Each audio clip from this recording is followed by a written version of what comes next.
Overthinking is often misunderstood as a sign of intelligence, responsibility, or deep care, but in Buddhist understanding, it is more closely linked to suffering than wisdom.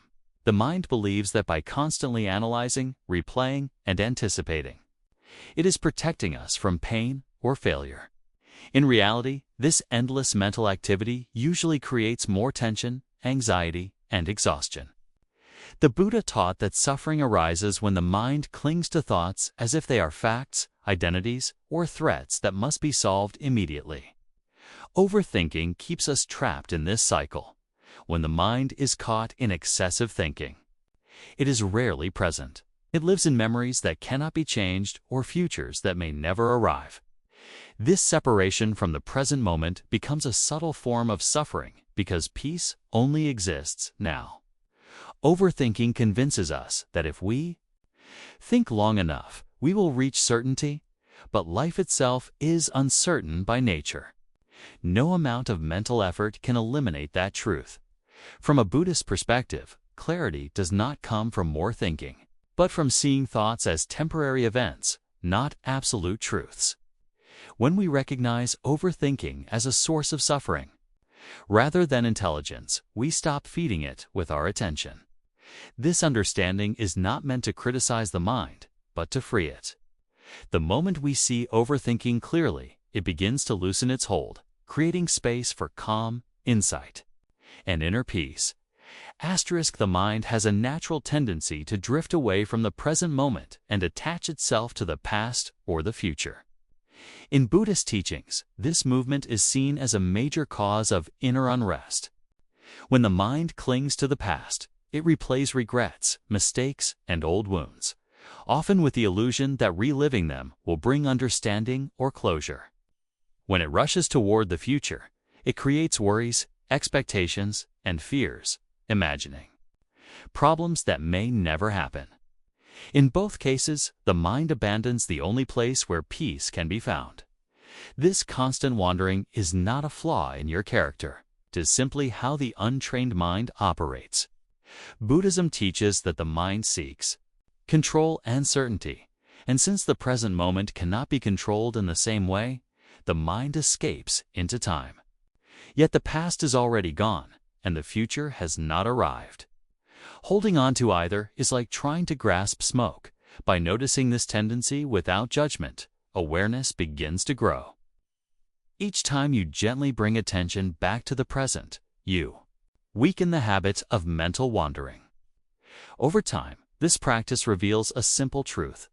The mind does not need to solve the past or predict the future to be at ease. When it rests fully in the present, even briefly, a natural sense of calm and clarity begins to emerge. Buddhist wisdom was never meant to feel heavy, demanding, or restrictive. At its core, it is not a system of rigid rules, but a form of gentle guidance meant to ease suffering. The teachings do not tell you who you must become or how you must live your life. Instead, they offer simple observations about the nature of the mind and invite you to explore them through your own experience. This approach is deeply compassionate because it respects individual pace, struggle, and understanding rather than commanding obedience. Buddhist teachings encourage curiosity. You are not asked to believe blindly, but to notice what brings peace and what creates tension. If a thought causes suffering, it can be released. If an action leads to calm, it can be nurtured. This softness is what makes the wisdom so healing. There is no punishment for wandering thoughts, no failure in moments of distraction. Each moment is simply another opportunity to return to awareness. This gentle guidance helps dissolve the pressure many people place on themselves to be constantly improving or spiritually perfect. Buddhism recognizes that healing unfolds naturally when there is patience and kindness toward oneself. By approaching wisdom in this way, the mind relaxes instead of resisting. Growth becomes something that happens organically, not something forced. In that relaxed space, clarity and peace begin to take root without struggle. Awareness and compassion are the foundation of mental freedom in Buddhist teaching. Awareness allows us to see what is happening in the mind without becoming lost in it, while compassion softens the way we relate to our inner experiences. Together, they create a space where thoughts can arise and pass without control or conflict. Instead of fighting the mind or criticizing ourselves for overthinking, we begin to observe with kindness. When awareness is present, thoughts lose their power to overwhelm. You start to notice that a thought is simply a mental event, not a command, or a truth that must be obeyed. This observation alone weakens its grip. Compassion then steps in to replace judgment. Rather than labeling the mind as broken or weak, compassion recognizes that overthinking comes from a desire to feel safe, understood, or in control.